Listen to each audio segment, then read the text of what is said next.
Welcome. You're listening to the Good Girls Don't podcast with Ashley Ray and Verity Mansfield. This is the podcast where we smash those rules that we've been taught to follow both as men and women and burn the damn rule book. We're tackling the big issues and the issues nobody wants to talk about, and we'll be fiercely feminist about it. This podcast is about inspiration, education, compassion, and being the change that you need to see in this world. This podcast is for the trailblazers, the freedom fighters, and the soul igniters, and all the women just like you who are ready to break the good girl rules and be heard. We acknowledge the traditional custodians of Australia and its First Nations people on which this podcast is produced and consumed. We pay our respects to their elders, past, present, and emerging. Get ready for the revolution.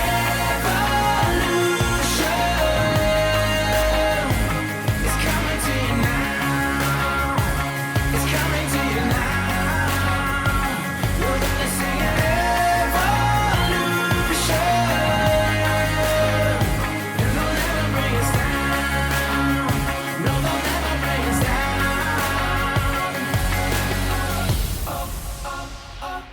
Hey Verity, I've got a question for you. What's that? Before I ask you that, I'm going to ask, this whole podcast is built around the fact that we are bringing men with us on this journey of rising up into a higher state of equality and consciousness, right? Yeah. Have you ever noticed that there seem to be like this enormous lack of spaces for men to embrace themselves, and there seems to be a real abundance of places for women, women's circles, but there seems to be a real lack of this stuff for men? Yes, I do. And that is why we have the hairy healer. Tyran Mowbray has jumped on to chat with us today about this very thing, about being able to hold space for men. Like, I've dated so many men, and, working with women empowerment, it keeps coming up. What about us? Like, they feel so left behind in this space. And amongst all of these sister circles we have, we've created this distance where it's almost like an us and them with men and women. And, Ashley and I, we both love talking about how to bring these spaces closer together. So we're so excited to have Tyran with us today. He used to be the typical Australian bloke that went through all the same shame around sexual performance, sexual expression, and suppressing his soft, tender side while existing in the construction industry, the Aussie rules sports scene, and the mining industry. The Hairy Healer's mission is to, help, men and women change the way that they view themselves, whether it's helping men change the way that they see themselves and helping women change the way that they see men, to stop facilitating these stereotypes, to break the molds, and to learn and teach how to connect with each other. And it's just as important, I guess, as, being able to connect to ourselves. So we have this fabulous conversation today. Going to absolutely love it. It's so juicy, rich, it's powerful. You might want to listen to it a few times. Yes. We will be going back. But we have this beautiful conversation about how women can invite their men to show up, with the emphasis being on invite instead of dictating or dragging or, shoving. Or criticizing. Yeah. The importance of women managing their own pleasure first. When we talk about relationships in general, or whether it's, sex in the bedroom, and the importance of women to be able to lead the way there for their men and for themselves. And, how can we, transmit, or how we transmit our own worth to those around us, and why our relationships are our greatest mirror and our greatest teachers. You are going to absolutely love this episode. The men in your life are going to absolutely love this episode. Make sure they listen to it. Tag them in all of the social media posts for this, because it is such a gateway for men to have their own circles as well, and to connect with other men and do that really deep inner work that lots of us ladies who are listening are definitely doing and have been doing for a long time. So all of this and a whole lot more is coming up in just a minute on the Good Girls Don't podcast.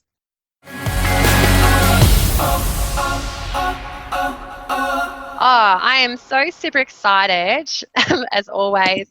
There's no point doing these episodes unless we are. But this week is really super special because, as people know, like, we do promote ourselves as a feminist podcast, and we always have the most amazing, inspirational women who are doing incredible things around the world, around Australia. And yet this week we've actually got someone, quite different. We've got a man in the house. And if you haven't heard of the Hairy Healer before, I think you're going to find this episode really quite juicy and have something to sink your teeth into. And I think it's really beautiful that we do include men in these conversations. We've talked about this so often, about bringing the conversation to the men, but to help us understand what conversations we need to be having, what it is our men need from us. I don't know who is probably better to talk to about this than Tyran, who's also known as the Hairy Healer. So thank you so much, Tyran, for jumping on with us this afternoon.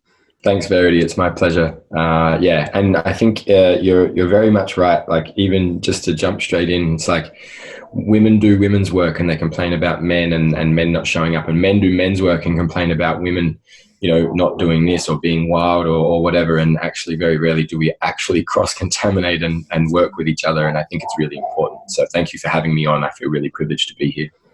Oh, no, thank you so much as well. So let's just jump straight into it. How did you become the Hairy Healer? I don't even know. Next question. Isn't that how the best stories start? Yeah. It's kind of like just a natural unfolding. I'll try not to take up too much time of the other juicy stuff we'll get into, but more or less, I started a journey. I started my own personal journey at about 27, 28. I went through a breakup. I went through some depression. I went through like a bottomless pit of kind of drugs, alcohol, women abuse, personal abuse, and stuff like that. Like abusing myself is what I mean.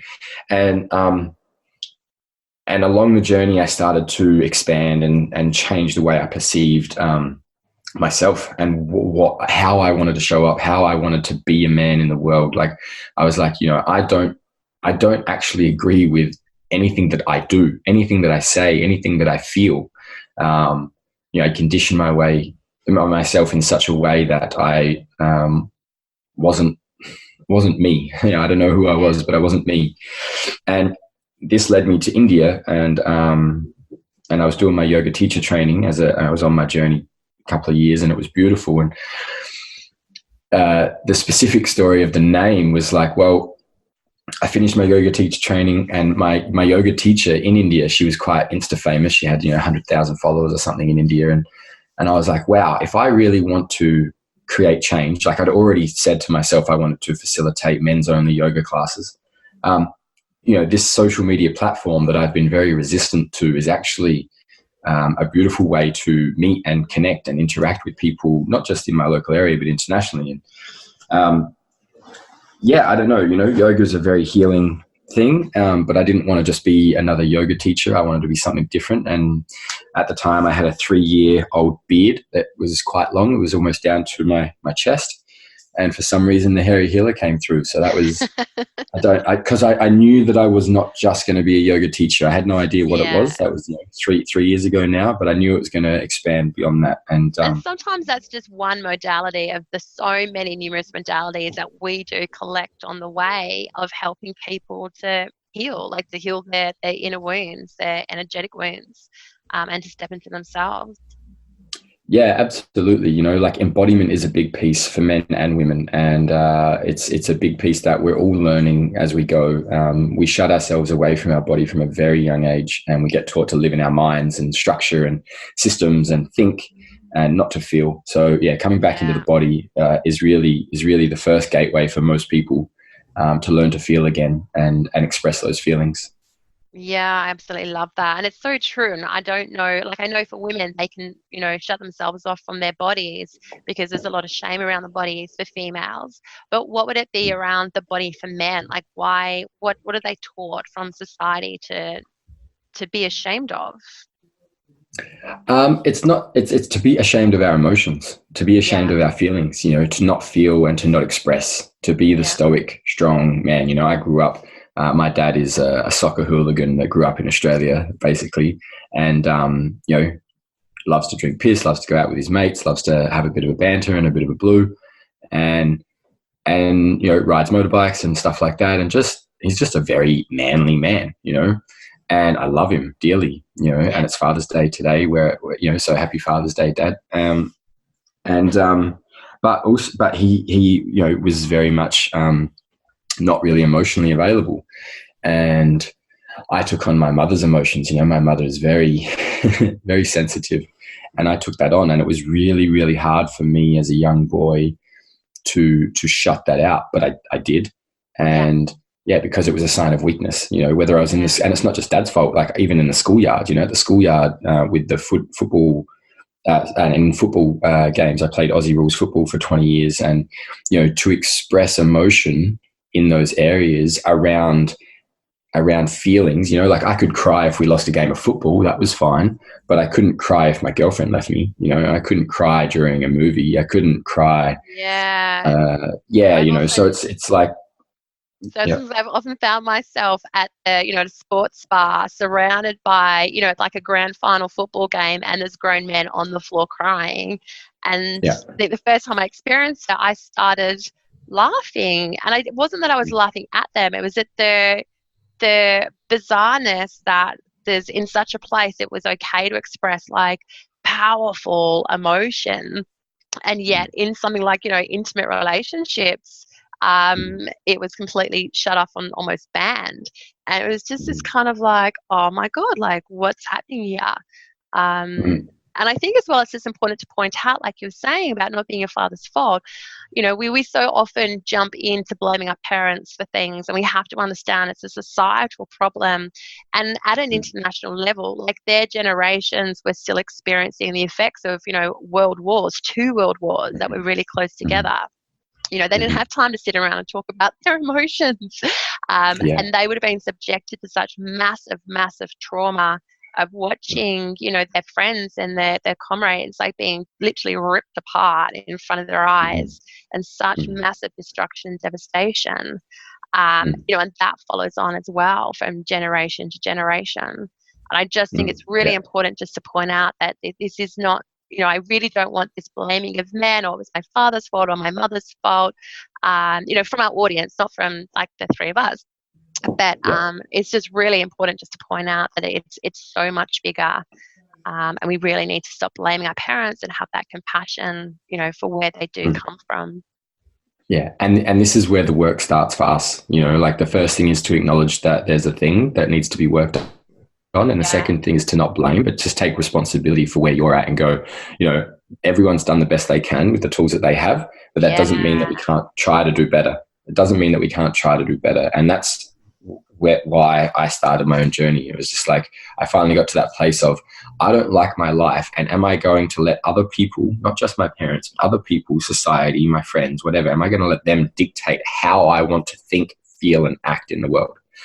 And that's what taking responsibility is. It's not about saying, oh, it's my fault that this happened. It's not necessarily saying it's my fault. It's saying, how do I want to respond to my situation?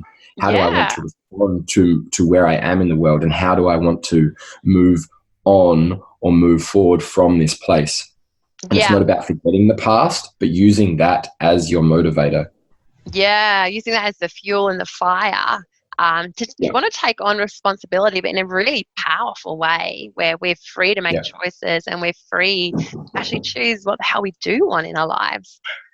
Yeah, that is, and that may mean you're going to have to cut certain people out, and that sucks and that hurts, especially if it's people that are close to you, But you have to make a decision not just for you, but for the future generations also. So true. So how is this idea, or do you feel like there's a lack of healthy masculine role models in our society? Absolutely. I also think there's a lack of healthy feminine as well. But I mean, I just think there's a lack of healthy masculine energy in the world. It's not just about role models as in people. Yeah. It is that.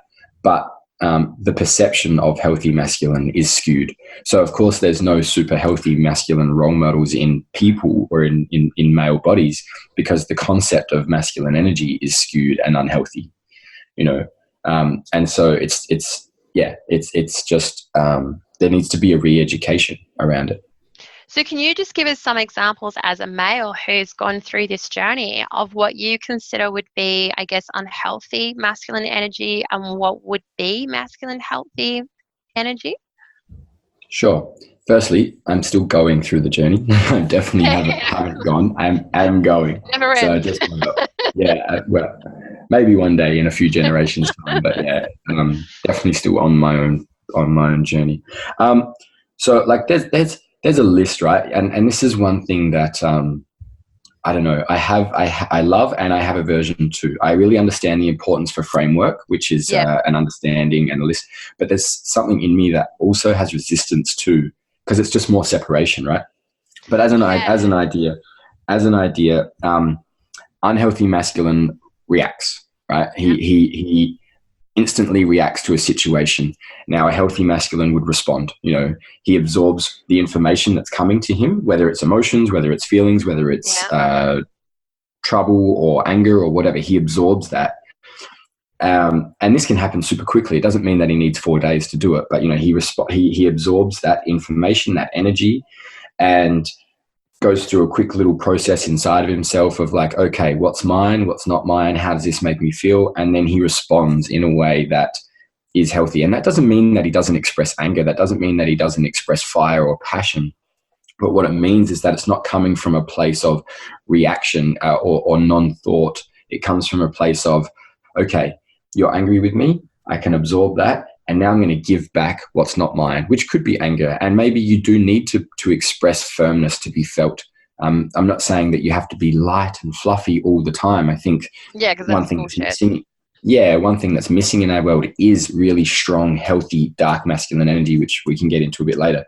But yeah, it's like it's a response rather than a reaction, and they teach this in the army. It's just like taking all the information, like you throw it through your system. You're like, right, what are my options? And then you take the best course of action from that. It's not a reaction, it's a response. So that's one. Two is like an unhealthy masculine just emotionally detaches, just completely emotionally detaches. Now, emotional detachment is good. It's needed at times. Like especially as men, if we are going to hold the masculine point and allowing feminine energy, whether it's inside of us or outside of us, to express and feel and go through the pain that she's feeling, we need to remain emotionally detached in those moments so that can be expressed. But to remain emotionally detached, that's unhealthy. So it's just like I can detach from my emotions for this moment, and then I can go and release them in another moment. So yeah, unhealthy is. So it's like being able to remaining. choose, isn't it? Have the freedom of choosing when to detach. And then choosing when to step back in and, to bring that emotion back in. Yeah. It's about consciousness, it's about awareness. It's about, like consciousness and awareness, which, very similar things. Conscious detachment. That's a cool word. Yeah. I mean, I know I have a mentor that puts the word conscious in front of everything, conscious war, conscious abandonment, conscious this, and apparently it's different to normal abandonment or normal arguments or normal whatever. So, it's conscious gossip, it's interesting. Is there such a thing as conscious gossip? Well, I mean, maybe. Maybe. That'll be another episode. So what other ways I guess looking at the world then and how men have, grown up in this society, how is it impacting men in terms of not having these, understandings about what healthy masculine energy is? Well, because I believe growing up, we're born as love, right? Like as babies, we are born as love. We don't have any of this human emotional bullshit that we have when we grow up into teenagers and adults. Mm-hmm. And so really at the core of every single human's essence, they know what they are and who they are and how to act. And it's through our human experience that we create blockages, resistances, closing so that we feel safe. And so I believe that at the core of every man, as an example, he knows what he is and how he should act as a man. And it's due to the experiences that he has lived that he is not being the love that he knows he is. Yeah. I don't know if that makes sense, but it's No, it just makes like, perfect sense. yeah. So like he knows in his core value, like his essence, his the center of his being, the void, whatever you want to call it. He knows how to act, but there are stories and resistances inside of him stopping him from acting that way. And, you know, whether that's telling someone to pick up the cigarette butt or stepping in if someone's having an argument, you know, stepping up and intervening if someone's having an abusive interaction in the street, or whether that's, you know, whatever it is, you know, he has a story or he has an experience in his life of why he can't or why he shouldn't do the thing that he actually wants to do. Yeah.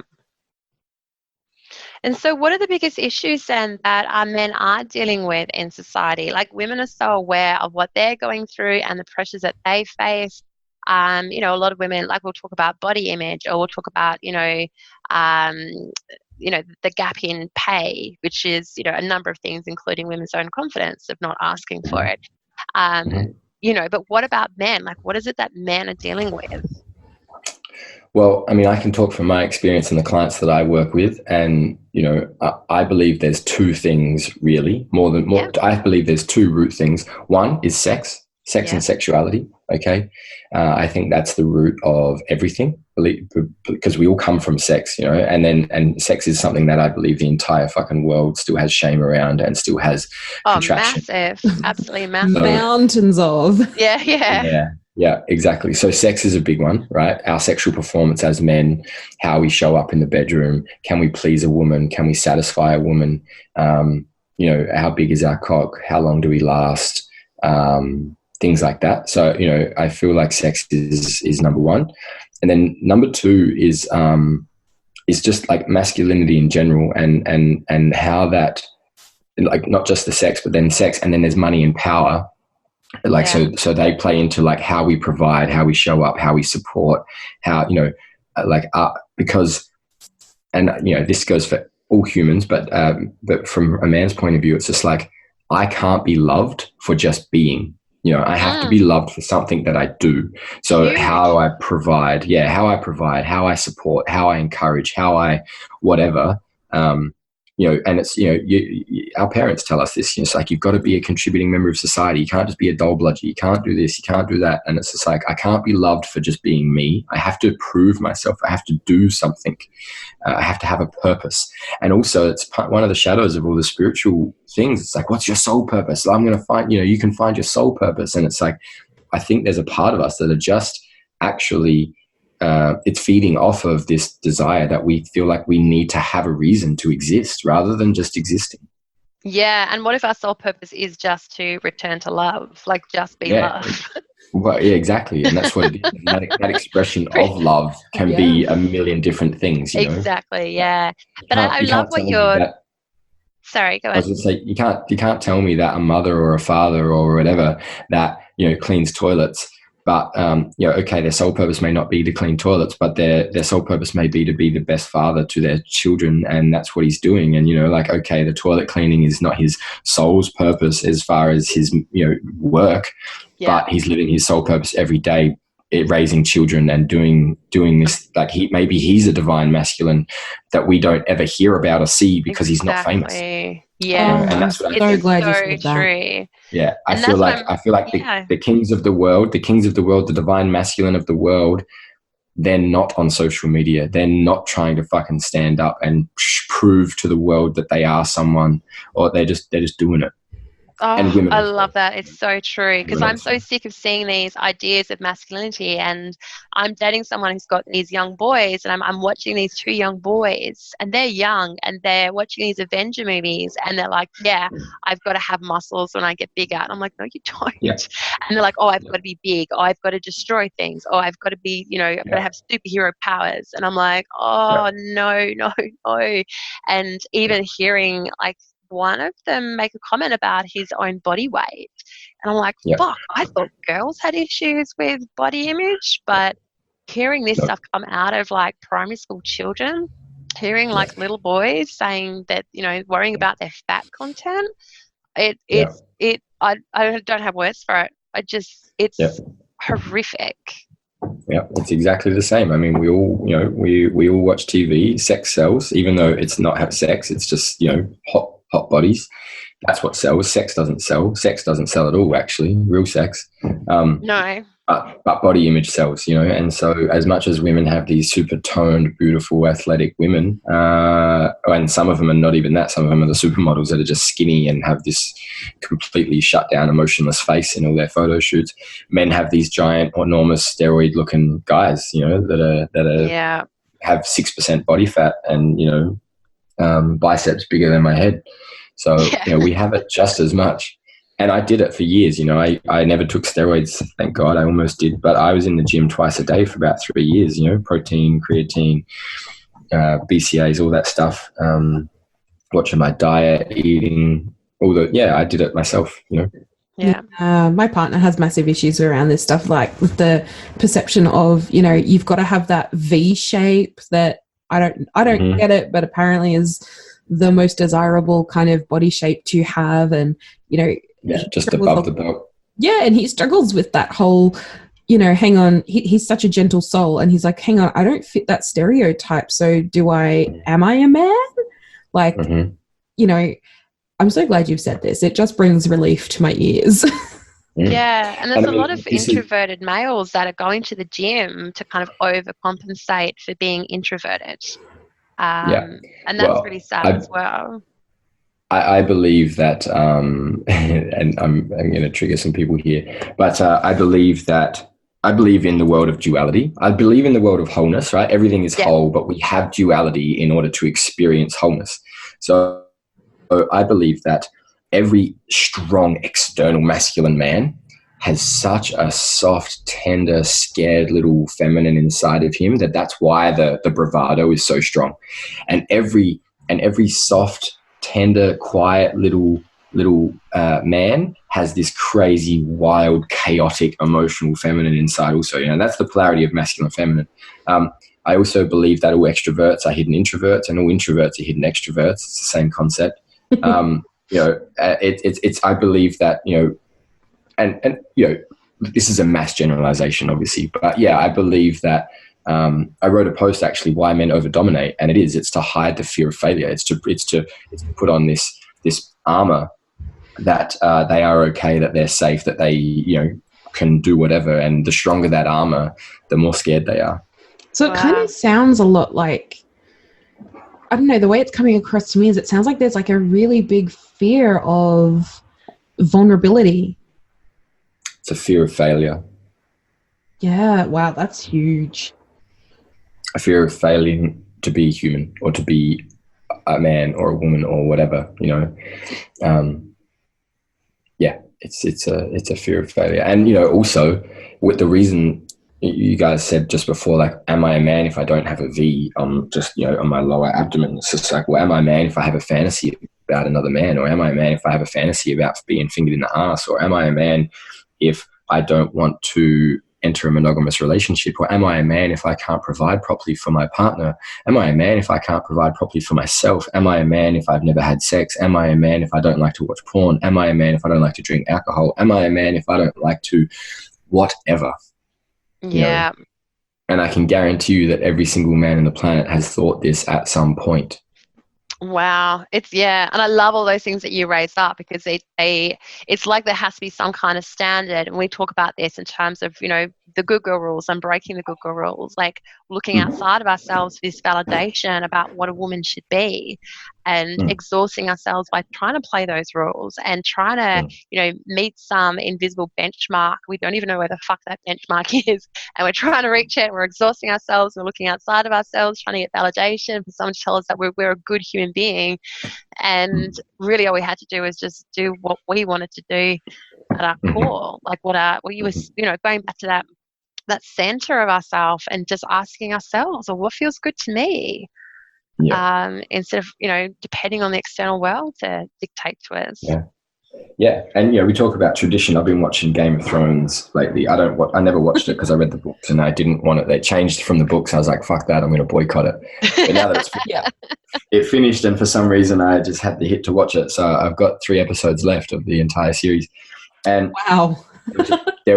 and in the last season, there's Brienne, anyone that doesn't watch it, there's a woman who wants to be a knight, but she's a swordsman and she's huge, and they won't let her be a knight because she's a woman. And in the very end, just before this battle of the dead, they're talking to a wildling who doesn't understand normal culture, like the rest of the world's way that they do things. Yeah. And he's like, "You want to be a knight?" She's like, "What? No." He's like, "Why aren't you a knight?" It's like, "Oh, it's tradition. Tradition. Like she can't be a knight. She's a woman. It's tradition." And he just looks at him and goes, "Fuck tradition." And it was just like, no one even contemplated it. No one even contemplated fuck tradition for hundreds of years because they were told it was tradition.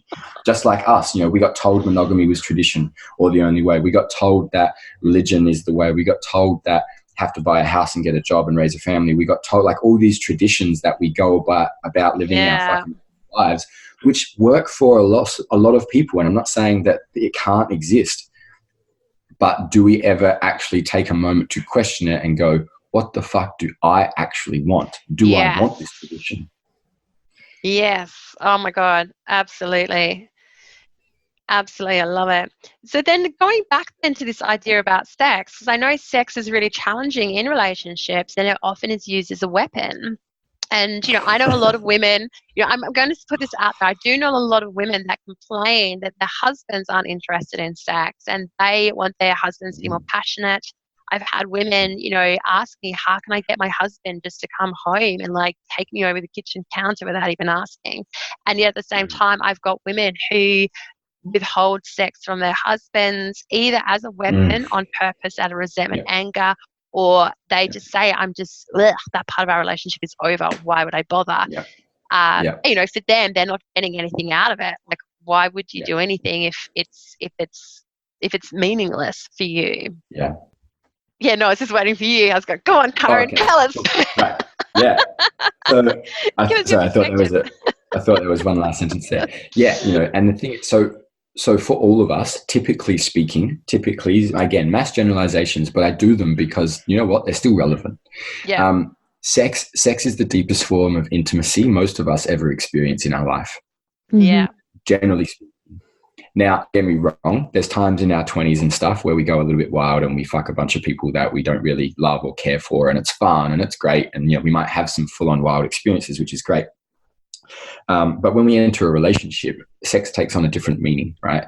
And the first 6 months, year, 2 years is the honeymoon period where it's like, oh my God, and all of a sudden someone starts to love us completely like we've never been loved before, and we can be fully expressive and we enter this place of this safe container and we expand. And generally what happens is we get to a certain point of expansion, which is not 100%. It's probably like 40 or 50% of expansion. And we start to close, or we pause there. We're like, fuck, I can't open anymore, because if I open anymore, they're going to leave me. And if they leave me now, I've never had anyone love me to this depth. So if I keep opening, I'd rather settle with 50% than open all the way to 100 and be abandoned. Wow. So a lot of us settle in relationships, and subconsciously we're not even aware of it, but a lot of us settle in relationships because we're like, I've never felt this depth before. I'm going to be happy here. And then in 20 years time, 10 years time, 5 years time, maybe 6 months time, who knows, we get bored because we settled on our own standards. It's not the other person's fault. It's our fault because we weren't. Really quite an amazing. I've just had like this epiphany just go ting. Yeah. But it's because kind of we what don't. Hendrix talks about with the big leap, where there's only so much joy and love that will allow ourselves to accept, and then we cut ourselves off if we deny ourselves anymore. Yeah, because you can't feel pleasure without feeling pain, and we don't want to feel pain, so then we limit the amount of pleasure we feel. So that's typically speaking, generally speaking, that's where a lot of people go. And then, we get to a relationship and men become content. We just become lazy and content. So we're just like, you know what, it's fine. This is married life. It's a big joke in the male-driven world of like, oh yeah, I'm not getting sex this week, and we're like, cool, we just move on. It's like I jack off and watch porn, so it's fine. And there's this big emotional detachment and intimacy, like we stay away from it because, again, like people don't want to live, like we say, we want to live joy-fulfilled lives, but if we do that, we're actually going to experience pain too, because we become attached to joy, we become attached to happiness, and that's not going to happen. Like, especially if you're reliant on someone else for it, and they let you down, then you're going to feel pain. So then you close, and then the reason that we close is like, well, I don't want to feel pain again, but now that I'm closed, I can't feel joy or love for this person either. Wow. So we need to go through these gateways in order to feel more bliss and more happiness and more joy. We need to go into the pain as well, because that's what the sensitivity of the heart does. That's why we closed when we were children, because we got hurt by our parents, by our friends, by our family pet, by whatever. So we started to close our heart because we didn't want to be hurt. And this continues to play out in our lives. And the concept, our life is different to what it was 80 years ago. So we don't live life like our grandparents did, and we don't work through relationships the way they did, or we don't ignore things like they did, you know? Yeah. We just leave, you know, and this is the part of our consumerism lifestyle. It's like, you know what, I deserve better, but you deserve better, but you're not prepared to actually open yourself up more, you know, in your current situation. You're just going to try and find a Band-Aid for someone else to love you differently. And this is this big avoidance to doing our own personal work. Wow. So that's like a full spiritual, or not full spiritual, but a much deeper insight as to the question you asked. But practically speaking, there needs to be, like, when a relationship starts to close, when we start to have contraction, when we start to have moments where we pull away, that's the moments that that we need to lean in. And, you know, a woman more than likely will be like, I want to work on this. Can we see a counselor, or can we see a therapist? And that's only going to scare the man, because one, the man is going to feel like he's failed. And that's one of the greatest fears that men have, is fear of failure.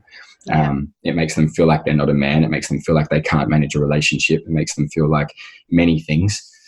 But also the education around sex and sexuality is skewed, you know, to think that sex is this easy, beautiful, passionate thing that is romantic in every single moment is completely false. You know, sex is wild and crazy and erotic and scary and fun and sometimes embarrassing.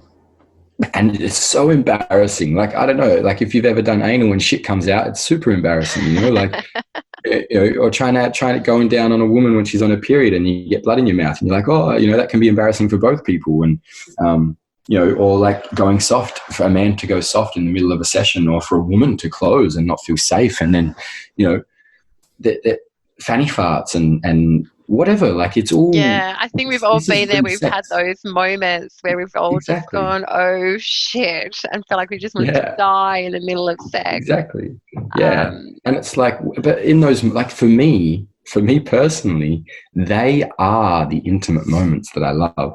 Totally. They are the moments that I remember with my lovers, with my beloveds, with my partners, of like, you know, and they're the moments that I love to joke about and talk about, because I don't want to have shame around those moments. That's a reality. Like, yeah, we made love 100 times, and 97 times it was like beautiful and divine and blissful, and 3 times it was absolutely fucking hilarious. I had laughing stitches. The other time we cried because of the point, isn't it? Other times that I remember. Laughter. Yeah. Like, yeah, absolutely. Bring that laughter in and be able to have the humour at ourselves and with each other, and be able to laugh about those things. The shame can so easily and quickly dissolve. And instead of becoming this horrific traumatic experience in your head, like you said, it becomes one of your favourite memories that you know, rehash with your partners, and you still kill yourselves laughing. And that becomes part of the glue. Like something we share together. Yeah. And the problem is, we start with self-judgment, you know. It starts with it's not okay if I want this. It's not okay if I desire that. It's not okay. And because we judge ourselves, we can't even tell our partners, you know. So, you know, you get to a certain point of a relationship where you don't feel like you can express yourself. And let's say you've been married for 10 years, you know, you've been in a relationship for 10 years, you've been married for 5, you've got a 3-year-old daughter or son. And throughout that 10 years, your relationship's great. It's been beautiful. You've had a beautiful time. But there's been some pain, you know, and there's some stuff in there that you don't feel fully safe anymore. You don't feel like he can hold, you know, a container for you to express yourself in a certain way. for whatever, like you've learnt a little bit about him. And so you don't feel like you can tell him that you would like him to tie you up, or you don't even feel safe enough for him to do that, and he feels disconnected from you. You're not having sex all the time. He feels a little bit distant. He has fantasies. He's a man. He definitely has fantasies. He definitely has desires. But because it's been suppressed for so long, like when a man has been suppressed in his desire, in his sexual energy, the moment he gets a sniff of it, the moment there's a possibility, his animal takes over, because his animal and his cock and his heart, they're not connected. And so what happens is his animal takes over, because he's probably been watching porn the whole time and masturbating furiously. And, so his mind is connected to his penis, not his heart. Therefore, the moment he gets a sniff of action, he's on, and that's all. And that's all he can think about, because he's been training himself to ejaculate very quickly through his masturbation technique. And that's one of the misconceptions for all of us, is that, a lot of women go straight to the clit, a lot of men go straight to porn and jack off, and self-pleasure takes about 3 or 4 minutes. Now, why do you think your sex life shit? You train how you play. You're good at your job because you trained for years. If you play netball or football or soccer or basketball, you've been training a long time in order to get better. Sex is exactly the same. And masturbation, which I call self-pleasure now, is the training for sex. And you're not going to know how to communicate the pleasure that you want until you know how to give it to yourself. So first thing, if you want to have better sex, you need to have better self-pleasure ceremonies for yourself. Yeah, and I think there's different things in that for different people. Like, I know women, there's a lot of shame around women with masturbation or self-pleasure, and we're not encouraged to do it. That's something that boys, seem to be allowed to do, and girls, we're looked at like it's, how horrific it is to even think about it. But for, males as well, like just from my experience, they, like you were saying, there seems to be this, they can desensitize themselves if they're not self-pleasuring in a way that's getting them in tune with their body. Like if they're just focused on a means to an end, and everything's bigger, faster, harder, quicker. And then all of a sudden, like I'm divorced, and I've been a single mum for the last 10 years, and I've dated, quite a lot of men and had one-night stands and all of that. And it's so much more empowering when you're older than when you're in your 20s. And it's really fascinating just being able to connect with men and to get an understanding of them, even on a sexual basis, and just seeing that kind of disconnection. Like you were saying, like so many men know how to have sex but not really like be present. They're not there. They could be having sex with anyone, and you're kind of looking around, for the cameras, as if they're like on some porn set, like who they try to impress. Like, I'm the only other person here. But there seems to be a lot of men that are desensitized, and that sex is just a means to an end. And can we then expect women to want sex? Because for them, there's nothing in it for them. It's disconnected. It doesn't serve them in any way that's meaningful or even pleasurable. Yeah, so there's two things here. You're very much correct. Like men, when we watch porn, men and women watch porn, right? I know this. Yeah, totally. Lots of women watch porn. The thing is, when we watch porn, most of the time we're locked in fantasy, and we are stimulated from our mind, from a visualization. We are aroused because our mind is telling us we're aroused, not because our body is aroused. So that's the first disconnection with a lot of us and our masturbation or self-pleasure techniques. The way that we work. A lot of us say we don't have time. It's just like, it's bullshit. Like, fuck, we've got 20 minutes. Like, rather than spend 3 minutes, spend 20 minutes just touching your body, rubbing your body. Like, I try to self-pleasure twice a day. And for a minimum of 20 minutes, and I very rarely ejaculate when I self-pleasure anymore.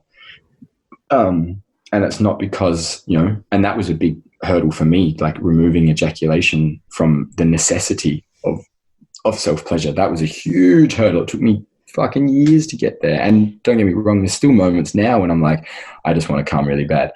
And it's fine. If I do want to, I really do want to, then I do. I give myself permission. And it's so much better because it's like, rather than you eat your favorite hamburger every day, all day, every day, it doesn't become your favorite hamburger anymore. It just becomes a hamburger.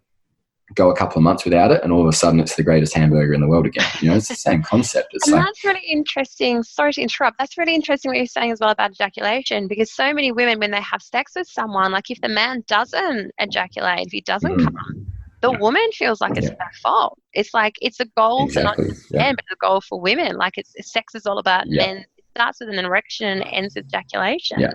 And if it doesn't end with ejaculation, then was it really sex? Like, did anyone actually even enjoy themselves? Like, was there any point that we somehow failed? And that goes for women as well, where they take on that just from a man not ejaculating. Yeah, and it's a big thing. Like now, if I have a new connection with someone who's not necessarily in this conscious sexuality or tantra field or whatever, you know, to communicate with them that it's just like I'm probably not going to ejaculate, and you know, whatever else, and it can mess with them. It's like, well, what do you want to do it for? And I'm like, well, what do you mean? What do I want to do it for? Like, a blowjob still feels great, or sex still feels good, or even not a blowjob or not sex, even just kissing and being naked and like running sexual energy between the two of us for an hour is like still sexy as fuck. I could be hard as a rock and turned on and excited, or I could be soft as anything and still be turned on and excited. It's like, it doesn't mean it has to go anywhere, and it's a big reprogramming of our minds, of our beliefs around sex and intimacy and sexual connection. But it's also like, you know, I want to really reiterate that, you know, I work with men around this a big time, and they're like, oh, so I'm just going to go a month without masturbating. I'm like, okay, and or without ejaculating. I'm like, how much do you masturbate now? They're like, oh, twice a day. I was like, you're going to fucking go insane. You know, you're going to have a wet dream and you're going to go insane. It's like, I did it. I did that. I was like, fuck this. I'm just not going to do it for 3 months. And I went crazy, and I had 3 wet dreams in that 3 months. And it was like, and I was doing it 4 times a day to porn when I was out in the mines. And it was just like, why? This is the masculine way. It's just like, it's all or nothing. You know, we make this commitment, and then what happens? It's like, we have this grand vision. We make this commitment, and then we fail at our commitment, and then we hate ourselves and we loop. It's like, why not just go, okay, I'm going to masturbate every second day, you know, retrain our body slowly, reconnect to our body in a different way, rather than having these grand schemes of 3 months with no masturbation or no ejaculation.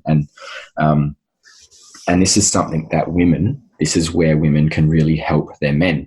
It's like, if a man wants to change something sexually, like, we don't know, and we refuse to ask for help, and we're fucking stupid sometimes. So please help us. Women, are you listening? Please tell us that we don't need to ejaculate. Guide us through our own body, because you probably know it better than we do. Really, you know, and you need to, and I'm not saying it's like, women, it's all up to you to help, like, you know, but we do need your help, and also we can help you any way that we can. We want to help you. We want to serve you. We want to be of service to the feminine. And unfortunately, we need the guidance for that. You know, this comes back to the internal marriage of our own masculine and feminine. When a man starts to listen to his own internal feminine, it's going to mature his masculine. When a man starts to listen to his external feminine, it's going to mature his masculine. Wow. Because the concept of happy wife, happy life is very true, especially internally. You know, if my feminine is happy, if my woman is happy inside, then all of a sudden I'm moving from purpose, because I feel safe, I feel seen, I feel expressive, I feel joyous, and I want to penetrate the world with love now, rather than just penetrating the world with my cock. We were talking about this actually the other night. We were talking about this idea of penetrating with love, and how men, you know, in a bedroom can feel like they're just penetrating for the sex of penetrating. And it can feel sometimes, you know, a little bit violating for a female, like, well, I'm just being used. I'm just like an object. Versus like a man who is intentionally penetrating with more of it, like coming from like a more energetic purpose or an intention, where it's about, you know, creating energy, like a circuit between the two of you, and getting into the breathing.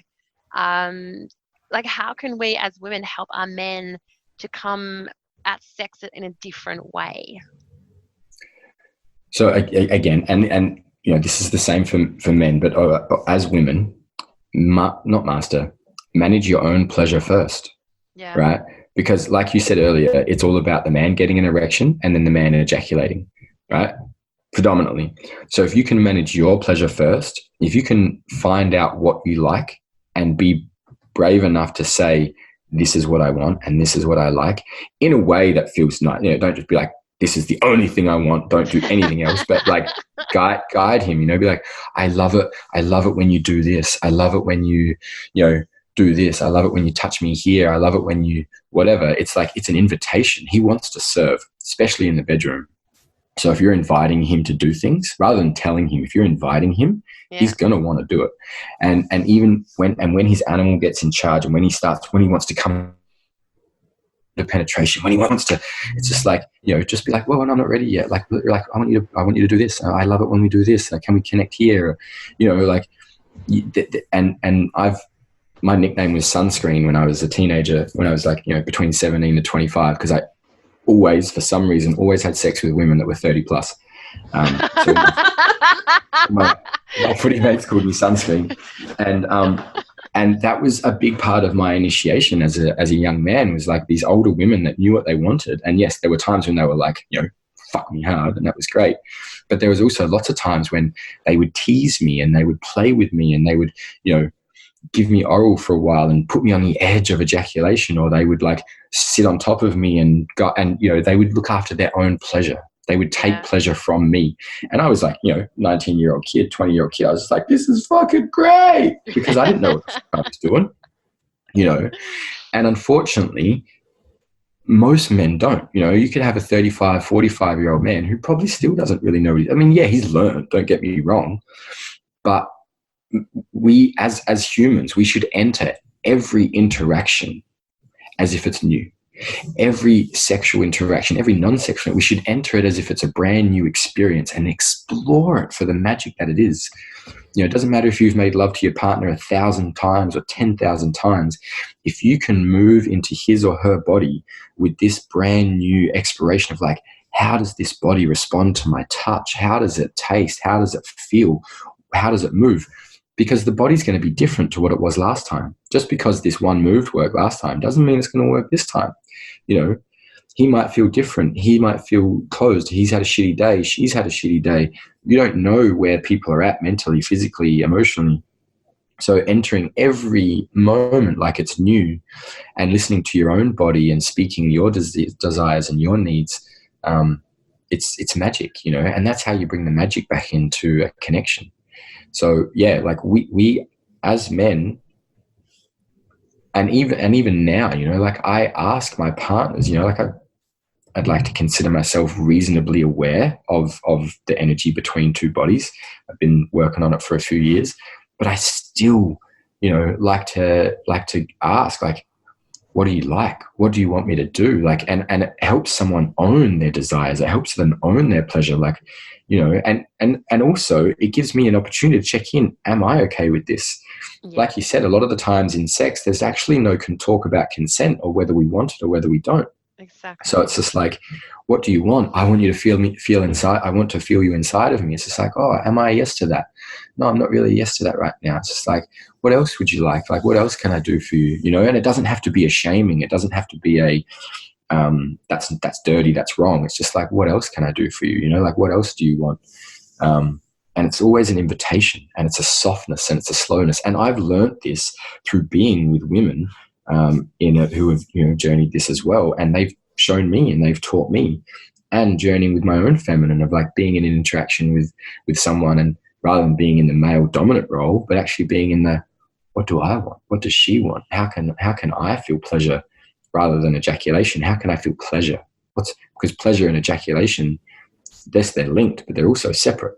So yeah, definitely. Because a lot of women do talk about craving that intimacy and that depth in their relationships, whether it's inside or outside the bedroom. Wanting to create deeper conversations, even, and that's like you were just saying, those conversations in the bedroom, they are deep conversations. We're talking about, absolute, most intimate personal boundaries. and creating that connection. But what's also like ways that women, if we just step out of the bedroom for a moment, we can go back in later, but how can women create these deeper conversations and these deeper connections with men outside the bedroom? Like when they're like, oh, my husband won't talk to me, or, what's going on there or how can women, like so many women say to me, how can I get him to open up? Yeah. So it's exactly the same thing, right? Just in a different light. Rather than saying, what can I do for you sexually? It's like, what can I do for you in this moment? How can I support you? Is there anything that I can do for you? Like, how do you want to be held? Do you want to go for a walk? Like invitations for men. If you're going to try and tell a man, you're closed, you need to open up, tell me what's wrong, he's just going to contract more, right? Yeah, because all he's hearing is I'm useless and I'm a failure. Exactly. Yeah. There's a beautiful book called Men Are From Mars, Women Are From Venus. It's super simple. It's really straightforward. And it definitely goes into more of a gender separation, but it is very insightful for typical relationships and people that don't necessarily want to get into the whole I'm masculine and feminine. I was just listening to his TED Talk, John Gray, the other day, and I was in stitches. Like, he's actually quite a funny guy. Yeah. And it's a beautiful insight into the workings of a man's mind. And so a man goes into a cave. When there's a problem, he needs to retreat. He needs to sit in solitude. He needs to work it out structurally in his mind, because a lot of men live in their mind. He won't feel it. He needs to move away from the situation, sit, process, deal with, and then he can come back. Now, what can help with that coming back is invitations. It's like, and those invitations don't have to be invitations to come back. They can also be like, if you see your man shut down, and it might not be with an interaction with you, but he comes home from work and you can see he's shut. Yeah. Letting him know that he's loved in that space, right? Because right now he's going through an internal dialogue that he's a failure, he's no good, blah, blah, blah.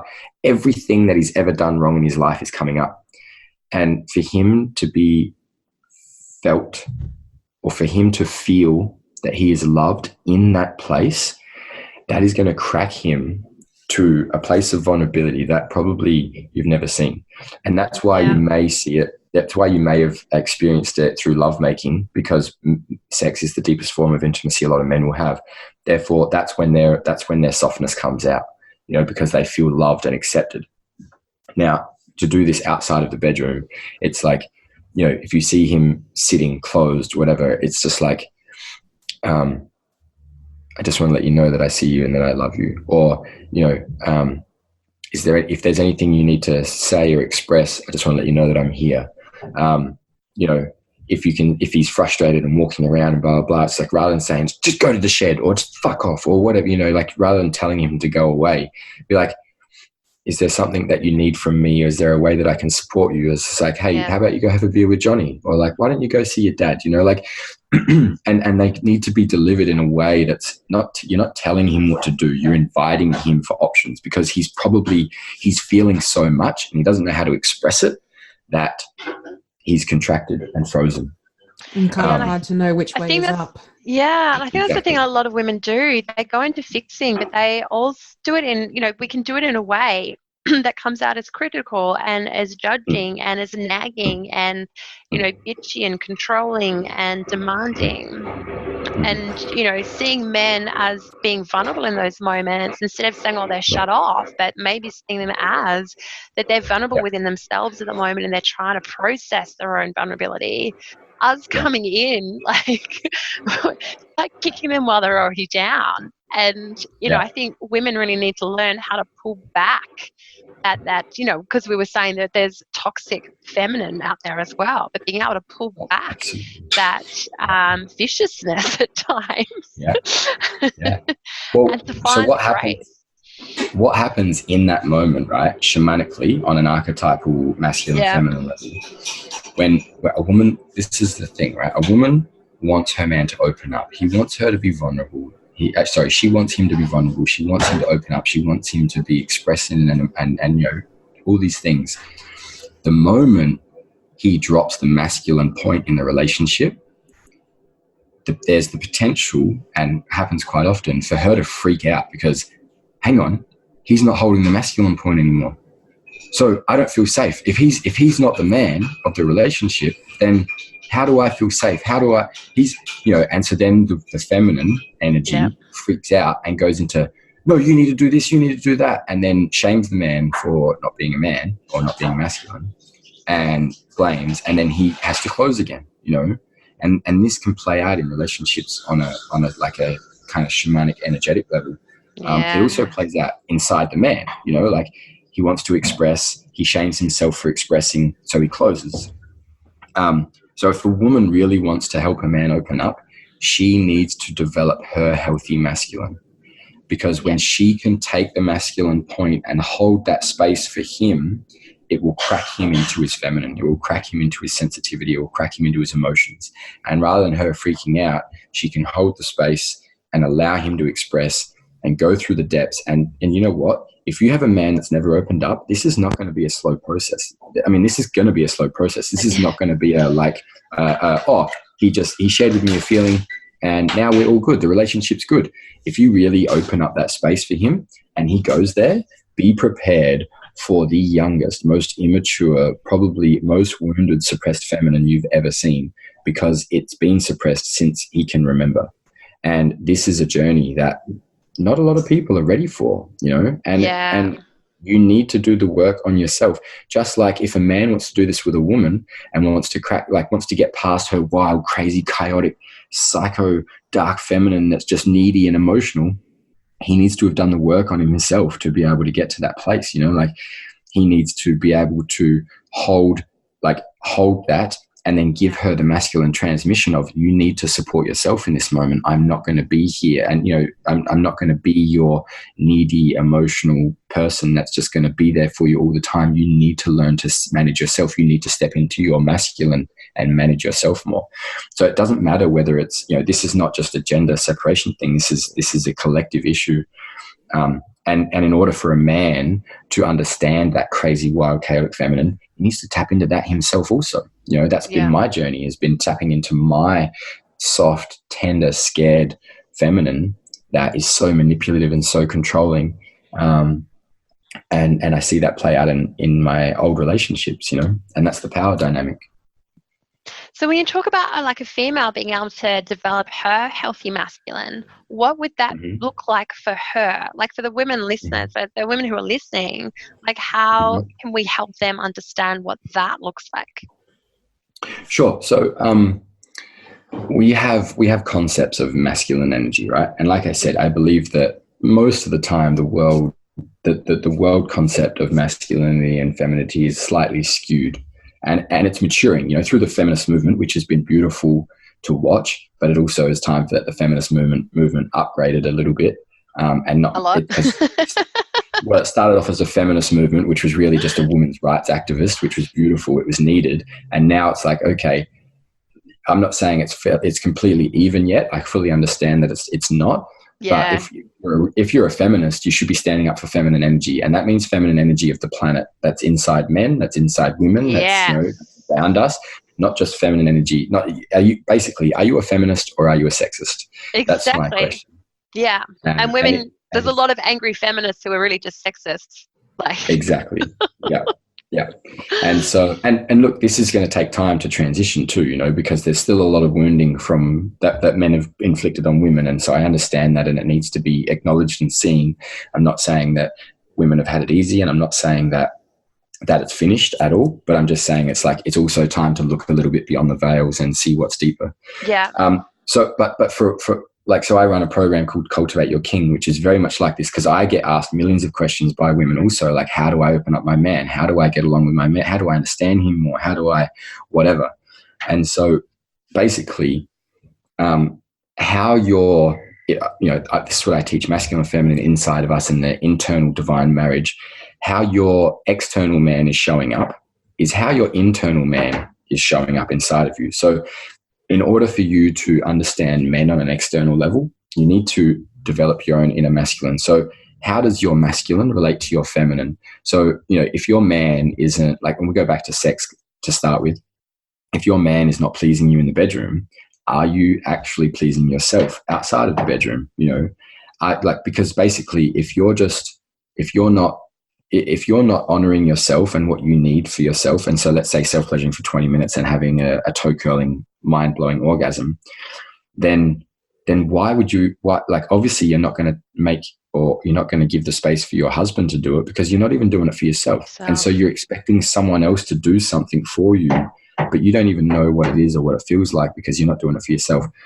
Same as, like, so you know what the feeling is. And when you know in your body what you want, you're not going to sacrifice. It's like, no, this is the bare minimum of what I'm worth. Yeah. This is my worth. This is what I want. This is what I need.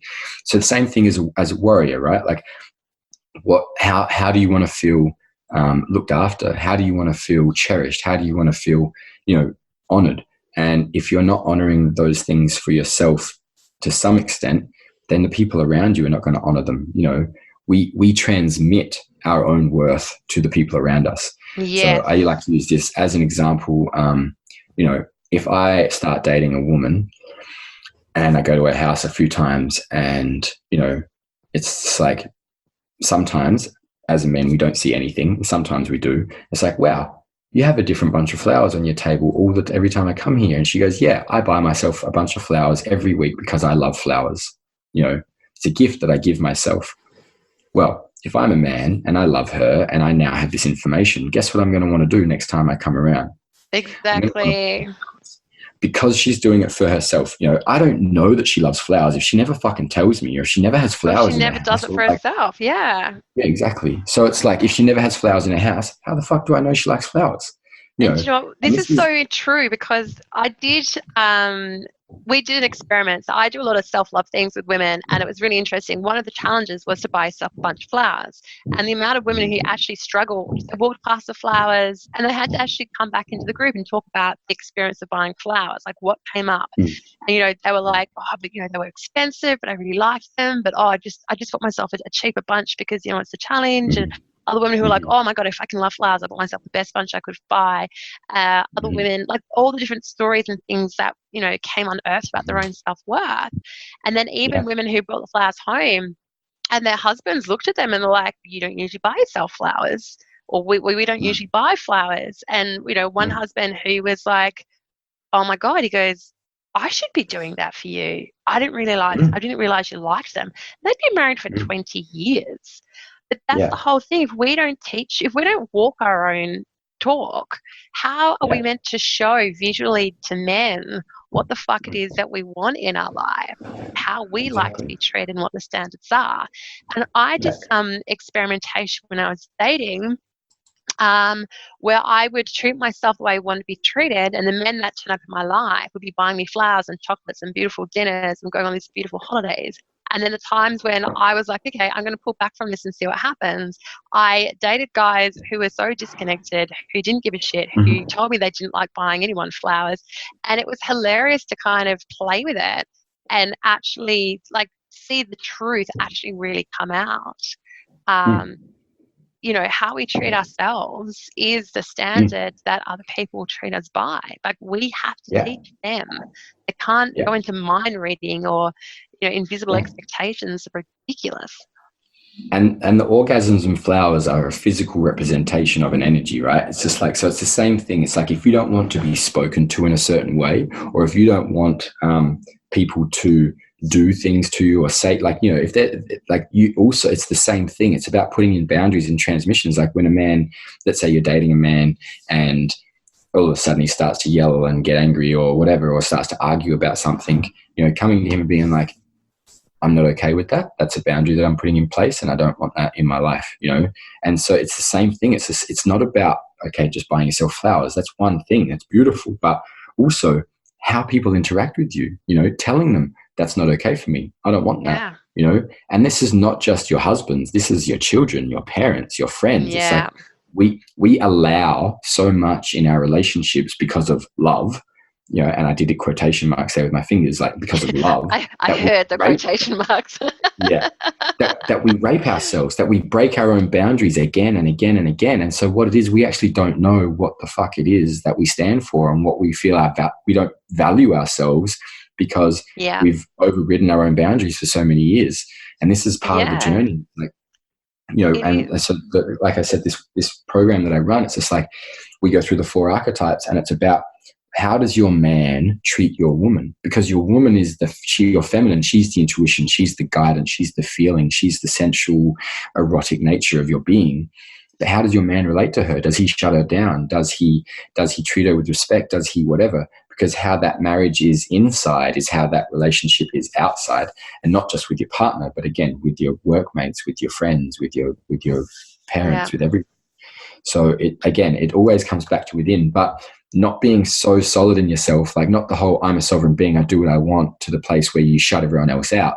But how can you know that you have yourself at the end of the day, and so that you're not, doesn't mean you won't get hurt, doesn't mean you won't feel emotions, but you're not reliant on other people for your happiness. And so what it is, it's just like, I feel safe enough inside of myself to open to you, to trust you, and knowing that if something happens, I can take a step back, I can hold myself again and be like, okay, what do I need? How do I love myself? How do I not lose my center? Yeah. Cool. And then come back with love.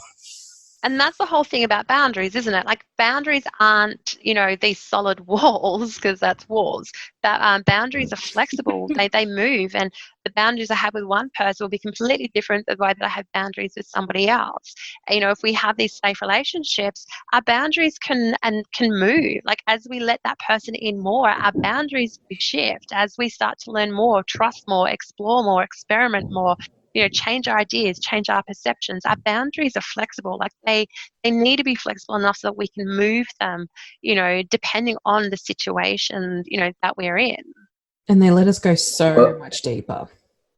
Yeah. Well, I like to think boundaries are not flexible with yourself. Like, you should have your own personal boundaries that you have for yourself, and they are solid, right?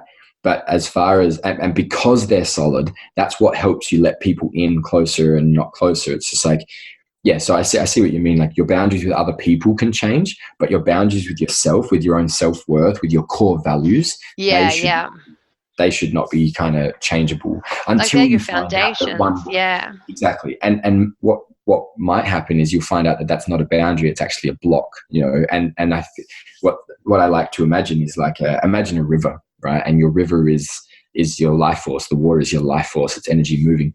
The stronger the boundaries, the stronger the banks, the easier the river flows. It flows with majestic love and creation and abundance, and there's deep and there's shallows, and it widens and it gets thinner and whatever.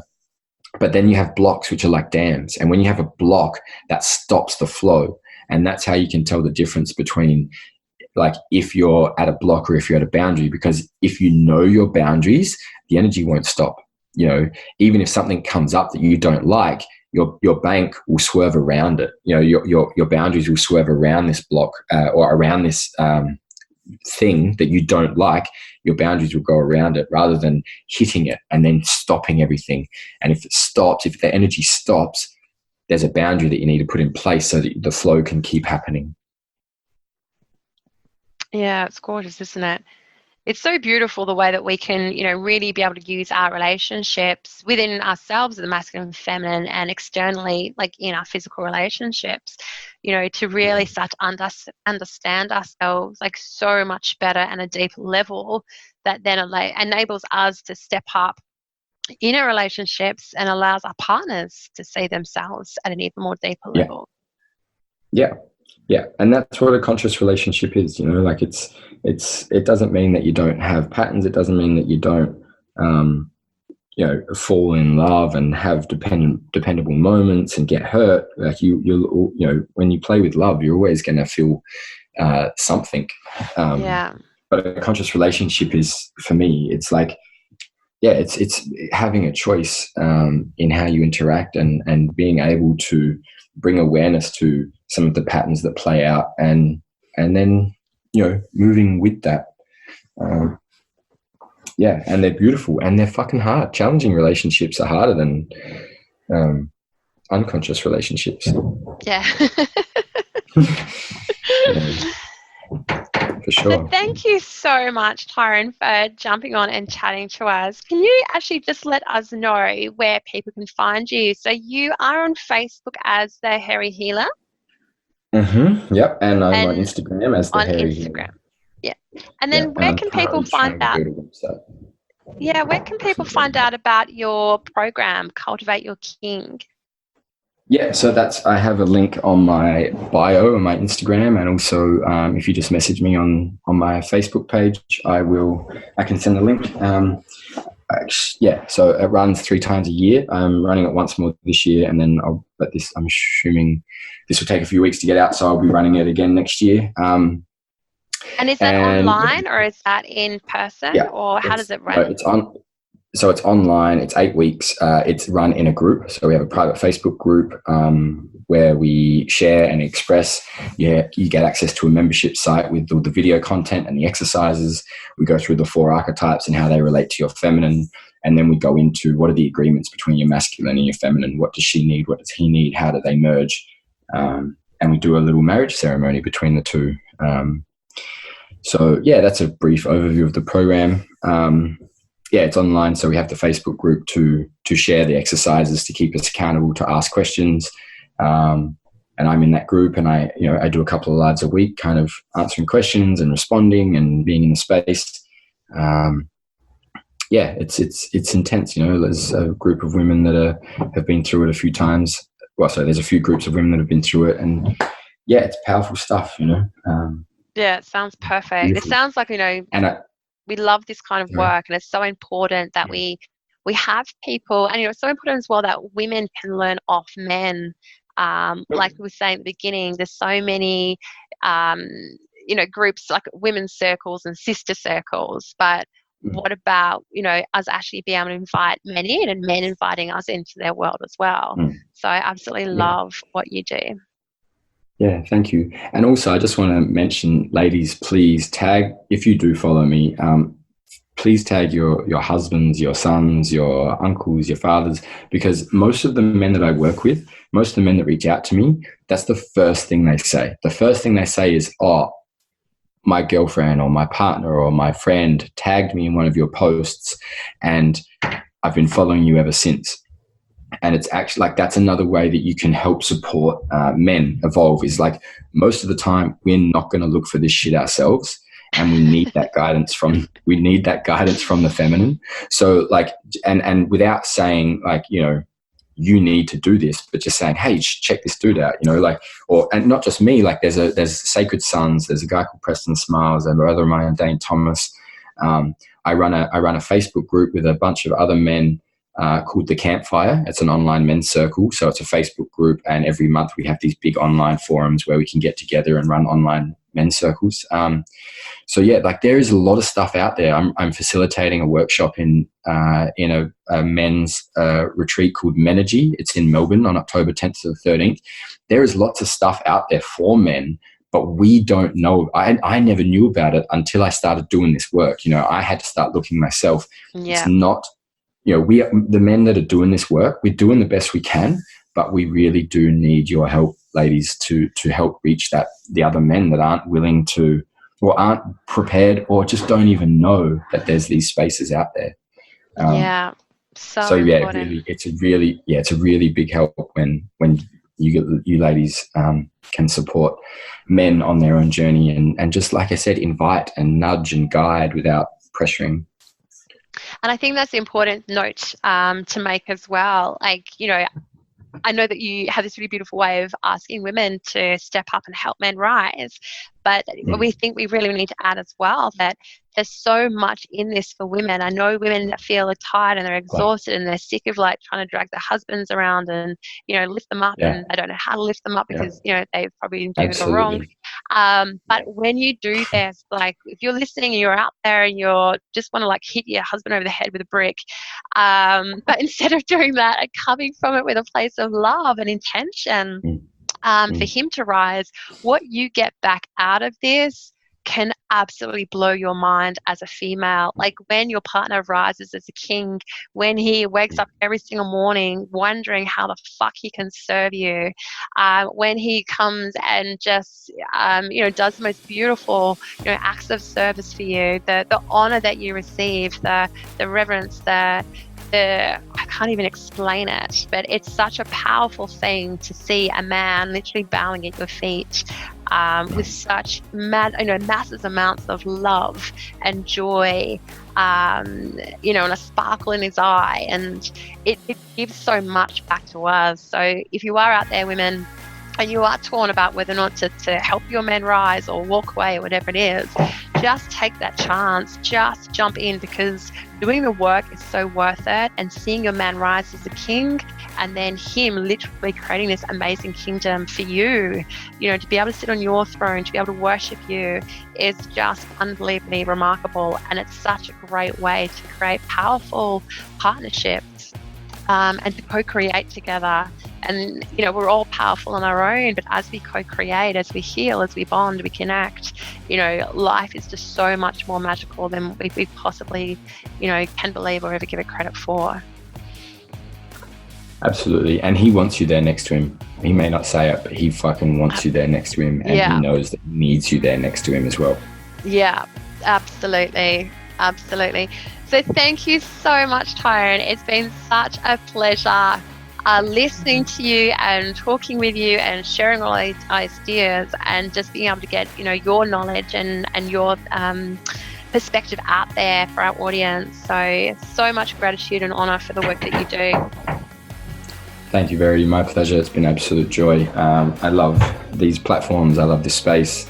I love sharing and expanding, and I love bridging the gap between men and women. And also thank you very much, Ashley, as well. I appreciate you being in the space. And thanks. Thank you, ladies, for doing the work yourselves and having platforms like this. Oh, we're all thankful.